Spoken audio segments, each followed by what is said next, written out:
সবার আগে আমি নমস্কার এবং ধন্যবাদ জানাচ্ছি এই সাংবাদিক বন্ধুদেরকে।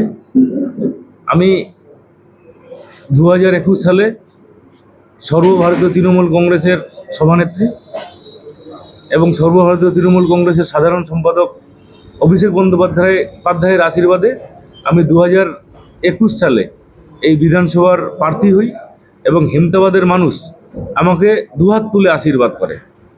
এই আশীর্বাদের ফলে এখানকার এমএলএর দায়িত্ব নেওয়ার পরে আমি বিভিন্ন দপ্তরে যাই এবং বিভিন্ন দপ্তরে কাজ করে যেটা দেখেছি, আজকে আমি একটা 21 থেকে 26 একটা উন্নয়নের 5 বছরের খতিয়ান বের করলাম, যেটা ছোট ছোট কাজ বাদ দিয়ে প্রায় 300 কোটি টাকার কাজ আমার এই খতিয়ানে আমি উল্লেখ করলাম।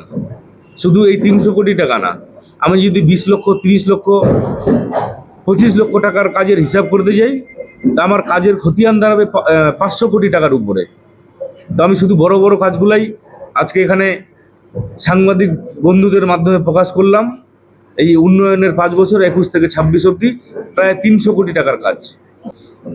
এলাকাবাসীর দীর্ঘদিনের দাবি ছিল খলসি ব্রিজ। সেই ব্রিটিশ পিরিয়ড থেকে মানুষের দাবি ছিল যে খলসির একটা ব্রিজ লাগবে, কারণ খলসি পঞ্চায়েতটা মাঝখানে নদী, দুই পাশে দুই রকম বিভক্ত হয়েছিল। ওখানকার মানুষের দীর্ঘদিনের দাবি ছিল, বিন্দুলের মানুষের দাবি ছিল, শেরপুরের মানুষের দাবি ছিল এবং কিছু 3 নম্বর মহিপুর মানুষের দাবি ছিল যে খলসি ব্রিজটা করতে হবে। ওই কাজটা আমি একটা করেছি।